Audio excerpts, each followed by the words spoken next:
नमस्कार साथियों, दिव्यम क्लासेस सीकर में पुनः आपका स्वागत है। बहुभुज की बेसिक जानकारी के साथ इस पर आधारित जो इसके समबहुभुज, उत्तल, अवतल, विषम बहुभुज आदि को हम दो पार्टों में देख चुके हैं। अब आज के पार्ट में हम इसके अभ्यास प्रश्न पर चर्चा करेंगे कि किस प्रकार के इस पर क्वेश्चन पूछे जाते हैं। तो देखिए, बहुभुज के अंतः कोणों का योग 1260 डिग्री आपको दे रखा है, तो बहुभुज की भुजाओं की संख्या ज्ञात है आपको करनी है। देखो, कोणों का योग दे रखा है, अंतः कोणों का योग, तो आपको याद होगा जब हमने पिछली क्लास में बहुभुज को पढ़ा था, तो कोई सा भी बहुभुज हो उसके अंतः कोणों का जो योग हो वो n-2 गुणा 180 डिग्री होता है। फाइन, ये चीज अपन ने देखी थी। तो बहुभुज के अंतः कोणों का जो योग है वो n-2 गुणा 180 डिग्री होता है। तो प्रश्नानुसार ये हमें कितना दे रखा है, 1260 डिग्री। तो n-2 गुणा 180 को हमने 1260 डिग्री के बराबर कर दिया। अब यहाँ से हम n का मान ज्ञात कर लेंगे। ये इधर गुणा में है तो समीकरण की दूसरी तरफ हस्तांतरित होगा, तो 1260 में 180 का भाग लग जाएगा और फिर इधर माइनस का 2 जो है वो इधर आकर प्लस का 2 हो जाएगा। तो देखिए, एक शून्य से तो एक शून्य कट गया, 9 दूनी 18, ये 9 एकम 9, 9 चौक 36, फिर ये 7 9, तो n का मान मिल गया अपने को 9। और n अपने को पता है यहाँ पर क्या है, भुजाओं की संख्या है, भुजाओं की संख्या है। इसलिए जो बहुभुज है वह कितनी भुजाओं का है, 9 भुजाओं का है, यानी कि नवम भुज है वह, जिसके अंतः कोणों का योग कितना है, 1260 डिग्री है। अब देखिए, ऐसा ही सवाल एक और आपको नीचे दिया गया है। देखिए, पढ़ने पर हमें ऐसा लगता है कि ये ऐसा कैसा ये सेम, लेकिन थोड़ा सा हटकर है। ये जो क्वेश्चन आपको यहाँ पर मैं अभ्यास के रूप में करवा रहा हूँ, वो यानी कि जितनी भी टेक्निकल बातें होती हैं इनसे रिलेटेड, बस ये अगर इतने अभ्यास के क्वेश्चन भी आपने समझ लिए तो कोई सा क्वेश्चन आप नहीं है कि जो नहीं कर पाओगे। किसी सम बहुभुज, सम यानी समान बहुभुज का प्रत्येक अंतः कोण 150 डिग्री दिया गया है। यहाँ तो सभी अंतः कोणों का योग दिया गया था और यहाँ केवल दिया गया है प्रत्येक अंतः कोण, यानी कि एक अंतः कोण का मान आपको दिया गया है और फिर आपको भुजाओं की संख्या पूछी गई है। तो हो गया ओवरऑल जो भुजाओं की संख्या पूछने के जो क्वेश्चन है वो लगभग इसमें इस दो टाइप के होते हैं, तो वो दोनों टाइप के हो चुके हैं। अब आपको देखो, अंतः कोण का मान 150 डिग्री दिया गया है, तो आप क्या मानकर चलते हैं कि जैसे अपने पास ये कोई बहुभुज है, भुजाओं की संख्या हमें पता नहीं है, तो हमने ये डैश डैश मान लिया, यहाँ पर 150 डिग्री इसके एक अंतः कोण का मान है। तो हम जानते हैं कोई भी जो सरल रेखा होती है उस पर कोई बिंदु होता है, वो जो कोण बनता है वो 180 डिग्री का बनता है। यदि इसको कोई एक रेखा प्रतिच्छेदित करती है तो कोण 1 और कोण 2 के रूप में डिवाइड हो जाता है। तो यहाँ से अपन ये देखें कि ये एक रेखा है, इसको ये रेखा काट रही है, तो यहाँ का कोण 150 डिग्री है, तो ये कोण कितना हो जाएगा, 180 माइनस 150, 180 माइनस 150 डिग्री यानी कि 30 डिग्री। तो ये कोण अपने को 30 डिग्री मिल गया यहाँ पर, जिसको अपन बहिष्कोण कहेंगे। बहिष्कोण का मान अपने को कितना मिला है, 30 डिग्री। तो देखिए, बहिष्कोण का मान अपने को 30 डिग्री मिल गया है। अब समबहुभुज, समबहुभुज कितनी भी भुजाओं का हो उसके सभी बहिष्कोणों का योग 360 डिग्री होता है। चाहे चतुर्भुज हो, चाहे पंचभुज हो, चाहे षष्ठभुज हो, चाहे अष्टभुज हो, नवम भुज हो, दसम भुज हो, कोई सा भी हो, सभी के बहिष्कोणों का योग कितना होता है, 360 डिग्री होता है। एक बहिष्कोण का मान आपको 30 डिग्री दिया गया है, एक बहिष्कोण का मान आपको 30 डिग्री दिया गया है। तो हम देखिए, एक भुजा पर जो कोण बन रहा है वो 30 डिग्री का है, तो 360 डिग्री जो कोण बन रहा है वो एक भुजा पर 30 डिग्री का है। तो सभी भुजाओं पर जो जो ये 30 डिग्री का कोण है वो कितनी भुजाओं पर बनेगा, 360 डिग्री में अगर हम 30 डिग्री का भाग लगा देते हैं तो अपने को प्राप्त हो जाता है 3 एकम 3, 3 दूनी 6, यानी कि ये वो जो बहुभुज होगा आपका वह 12 भुजाओं का होगा। प्रत्येक बहिष्कोण 30 डिग्री का दिया गया है, कुल 360 डिग्री के बहिष्कोण है, इसलिए 30 डिग्री से डिवाइड करने पर हमें इनकी भुजाओं की संख्या प्राप्त हो जाएगी। तो जो हमने देखा है कि जो भुजाओं की संख्या जो होती है, प्रत्येक बहिष्कोण जो होता है वो 360 डिग्री बटा n के बराबर होता है। प्रत्येक बहिष्कोण की अगर अपन बात करें तो हमने सूत्र भी देखा था इसका ये, लेकिन वैसे भी एक नियम से आप इसको ज्ञात कर सकते हैं। प्रत्येक बहिष्कोण 360 डिग्री बटा n का दिया गया है। प्रत्येक बहिष्कोण का मान आपके पास 30 डिग्री का आ रहा है, हमें n का मान चाहिए, तो n को तो इधर भेज दो और 30 को इधर ले आओ, तो n बराबर हो गया आपका 360 डिग्री बटा 30 डिग्री। तो इसका मान कितना आ गया आपके पास 12 भुजाओं का। अब अन्यथा की स्थिति में अपन क्या करेंगे, इसके लिए इतना दिमाग जाएगा नहीं, 30 को और इसको भूल जाएंगे। आपको 150 डिग्री अंतःकोण का मान दिया गया है, तो आप कोशिश करेंगे एक बार तो इसको इस तरीके से हल करने की। n-2 गुना 180 डिग्री बराबर, अब बताओ कितना लिखे, 150 डिग्री तो आपको एक अंतःकोण का मान दिया गया है, सभी अंतःकोणों का मान होता है ये n-2 गुना 180 डिग्री, लेकिन यहाँ केवल एक अंतःकोण का मान दिया गया है। अब हमें यहाँ पर समबाहुभुज दिया गया है, ये भी नहीं दिया गया है कि वह कितनी भुजाओं का है। तो या तो हम अंतःकोण के आधार पर यह पता लगाए कि ये कितनी भुजाओं का बहुभुज है, तब जाके हम ये सूत्र इसमें लागू कर सकते हैं, क्योंकि हमें प्रत्येक अंतःकोण के अलावा यह जानना जरूरी है कि अंतःकोणों का योग कितना है, तब जाकर अपन ये सूत्र लागू कर सकते हैं।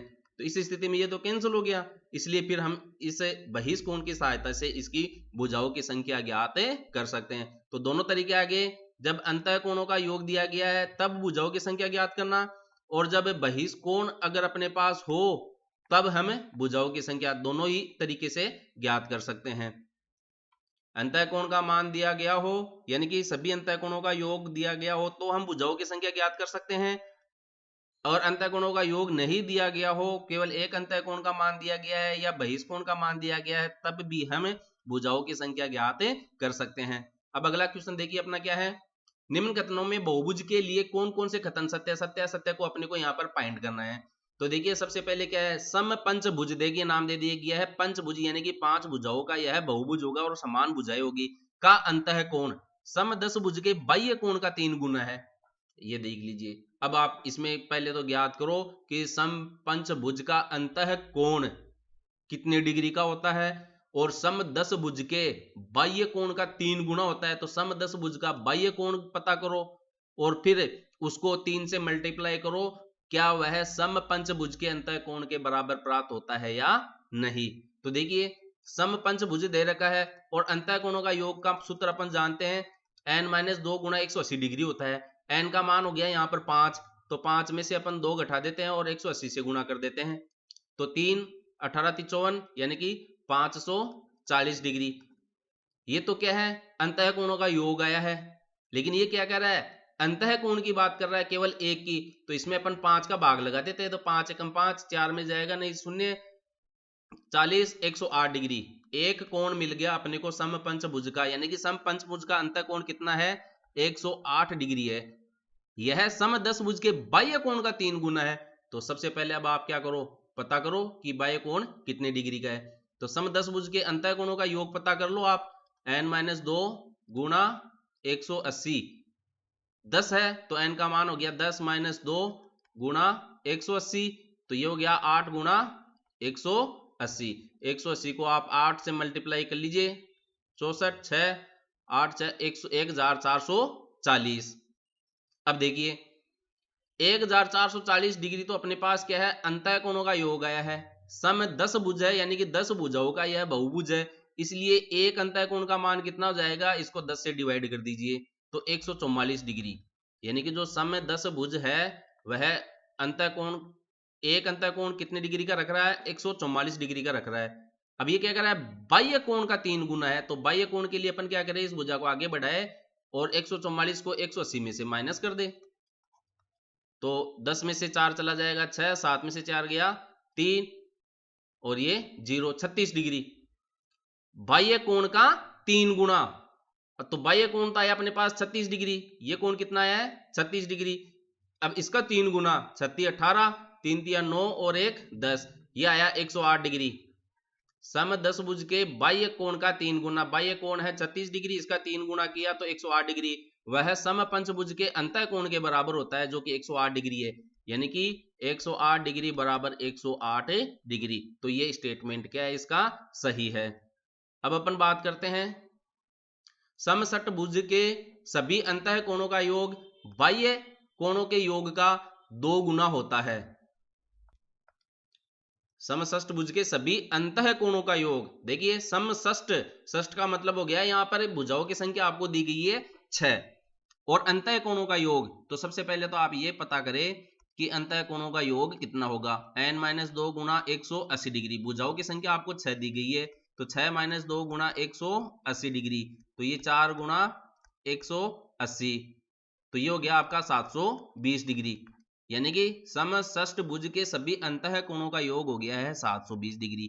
अब आगे क्या कह रहा है, बाह्य कोणों के योग का 2 गुना होता है। तो देखिए आपके पास जो षष्ठभुज होता है, जैसे मैंने यहां पर ये षष्ठभुज बना लिया, मान लीजिए आप, एक मिनट, ये षष्ठभुज आ गया जैसे अपने पास। अब इसके अंतः कोणों का योग तो दिया गया 720 डिग्री। अब भुजाओं की संख्या ये क्या है, बाह्य कोण का मान पूछ रहा है कि बाह्य कोण का 2 गुना के बराबर होता है अंतः कोणों का योग। तो देखिए वैसे तो हम क्या है पहले से जानते हैं कि बहुभुज कोई सा भी हो, समबाहुभुज कितनी भी भुजाओं का हो, उसके सभी बाह्य कोणों का जो योग है वह 360 डिग्री होता है। सिंपल। तो जब अपने पास ये स्टेटमेंट हमें ध्यान है तो हम इसके अंतः कोण को ज्ञात करके, बाह्य कोण को ज्ञात करके, उसको फिर 6 से मल्टीप्लाई करके अपने को बाह्य कोण ज्ञात करने की आवश्यकता ही नहीं है। सीधा ही कह रहा है बाह्य कोणों के योग का 2 गुना। तो बाह्य कोण कितना है 360, इसका 2 गुना कर दो, 6 दूनी 12, 3 दूनी 6, 720। तो ये देखिए 720 डिग्री बराबर 720 डिग्री अपने को मिल रहा है। इसका मतलब यह कथन भी सही है।